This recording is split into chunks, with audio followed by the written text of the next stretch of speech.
নিয়ে থাকি। দেখো নাইট অফ ওয়ান্ডস এসে গেছে। বন্ধুরা, এ কি অবস্থা! তোমাদের সম্পর্কের মধ্যে অনেকটাই টক্সিক ব্যাপার এসে গেছে।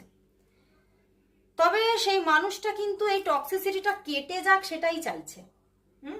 কিন্তু এখানে কিন্তু থার্ড পার্টির একটা রহস্য কিন্তু আজকে এখানে উঠে আসছে ভীষণভাবে। সেই মানুষটি আজকে না তোমার প্রতি যেমন রোম্যান্টিক হয়ে পড়ছে, যেমন তোমার প্রতি আকর্ষিত অ্যাট্রাক্ট ব্যাপারটা তার মধ্যে তৈরি হচ্ছে, তেমনই কিন্তু এই সম্পর্কের মধ্যে কোনো থার্ড পার্টি ইস্যু আছে। সেই জায়গা থেকে ভীষণভাবে একটা নেগেটিভিটিও কিন্তু সে মানে ফিল করছে, এবং সেই সম্পর্কের মধ্যে কি করে নিজেকে ইনভেস্ট করে রাখবে বা সম্পর্কটা কিভাবে এগোবে সেই নিয়ে ভীষণভাবে ভীষণভাবে ভয় পাওয়ার একটা এনার্জি আছে। ভীষণ ভয় পাচ্ছেন এবং ভীষণভাবে হতাশ হয়ে পড়ছেন সম্পর্কের ভবিষ্যৎ নিয়ে।